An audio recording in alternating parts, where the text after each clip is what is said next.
je porterai plainte contre M. Alassane Ouattara, le président sortant, pour tentative de meurtre et pour menace de mort.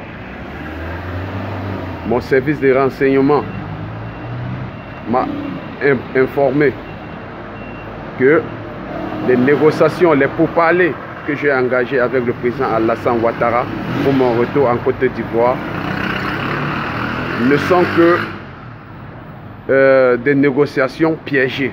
Ça veut dire que ils attendent que j'arrive en Côte d'Ivoire pour qu'ils me mettent les minutes et ici mon arrêt de mort. Et j'ai donc dit que si tel est le cas, nous allons réagir à la guerre comme à la guerre. Apparemment, le destin de la Côte d'Ivoire est lié à la guerre et au bain de sang. Je suis désolé pour mon peuple, mais si c'est la guerre qu'il faut pour pouvoir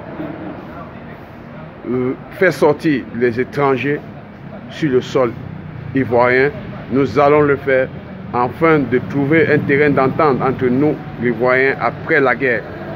Parce que nous estimons que le destin de la Côte d'Ivoire est lié à la guerre.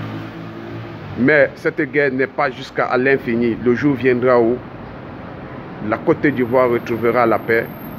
Mais nous estimons que ce n'est pas pour le moment, car le président actuel ne veut pas la paix, il veut la guerre. Car dans le passé, il n'a jamais voulu la paix, il a toujours voulu la guerre.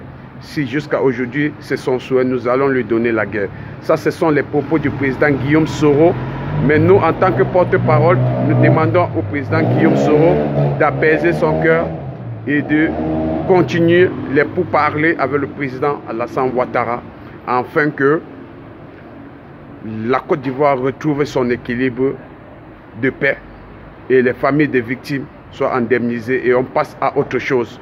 Les élections 2025, s'il faut soutenir le président Alassane Ouattara, on le fera. Le président Guillaume Soro, apaise ton cœur et laisse tomber les menaces de mort.